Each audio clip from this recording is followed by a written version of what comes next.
నేను అడుగుతా ఉన్నా ఈరోజు చంద్రబాబు నాయుడు మహానాడు అని చెప్పి పెద్ద పెద్ద డ్రామాలు చేస్తూ ఈరోజు ఏదో పెద్ద ప్రోగ్రాంలు పెడతారు.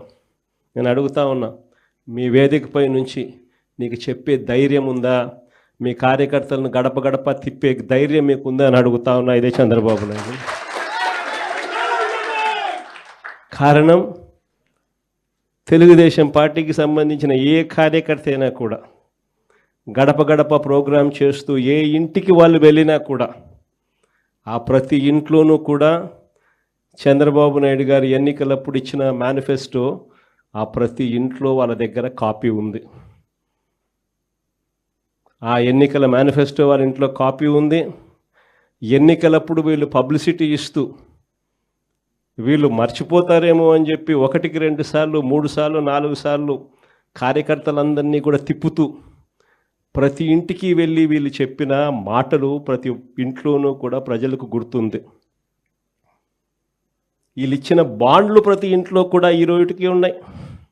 ఒకవైపున చంద్రబాబు ప్రభుత్వం ఇచ్చిన ఏ హామీని నెరవేర్చకుండా సూపర్ 6లు సూపర్ 7లు గాలి కుదిలేసి 143 హామీలను పూర్తిగా పక్కకు వదిలేసి, ఇంతకుముందు చెప్పినట్టుగా చిన్న చిన్న హామీలు, ఏది బస్సు, ఇది పెద్ద హామీ కూడా కాదు, చిన్న చిన్న హామీలు. మా కడపలో మహిళలందరూ ఎదురు చూస్తూ ఉన్నారు, ఎప్పుడెప్పుడు చంద్రబాబు ఇది చెప్తాడా, ఎప్పుడెప్పుడు ఇది అయిపోతుందా, విశాఖపట్నం పోయి అట్లా రావచ్చు కదా, పొద్దున పోయి సాయంత్రానికి విశాఖపట్నం రావచ్చు కదా అని చెప్పి మా వాళ్ళందరూ ఎదురు చూస్తూ ఉన్నారు. ఇటువంటి చిన్న హామీలు కూడా పట్టించుకునే పరిస్థితుల్లో గ్యాసు, అది ఇంకొక చిన్న హామీ. ఆ గ్యాస్ కూడా కనీసం ఆ సిలిండర్లన్నీ కరెక్ట్గా ఇచ్చినాడంటే అది మోసమే.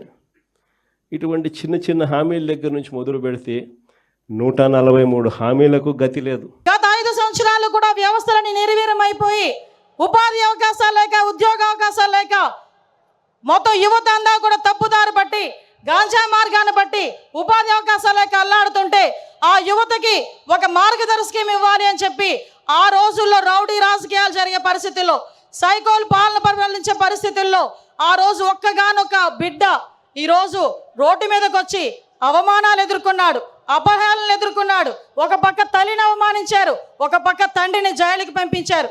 అయినప్పటికీ కూడా మొక్కవోని ధైర్యంతో నా కార్యకర్తలు నా వెంబడి ఉన్నారు, నేను పూర్తి చేయగలనని సుమారుగా 9 నెలల కాలంలోనే ఈ రాష్ట్రంలోని తెలుగుదేశం పార్టీకి పునరుద్దేశం తీసుకొచ్చిన నా సోదరుడు మానవ వనరుల శాఖ మంత్రులు గౌరవనీయులు నారా లోకేష్ గారికి ప్రత్యేకంగా ధన్యవాదాలు, నమస్కారాలు తెలియజేసుకుంటూ ఈరోజు రాష్ట్ర పార్టీ అధ్యక్షులు పల్లా శ్రీనివాసరావు గారికి, అదేవిధంగా వేదిక నిర్వహించిన సహచర మంత్రివర్యులకి, ఎమ్మెల్యేలకి, ఎమ్మెల్సీలకి అందరికీ కూడా పేరు పేరున, వేదిక నిర్వహించిన పెద్దలందరికీ కూడా పేరు పేరున నమస్కారాలు, ధన్యవాదాలు తెలియజేసుకుంటూ, సాధారణంగా ఈ మహానాడు అయితేనే మహానాడు ముందు రోజు కూడా చాలా వర్షం పడింది.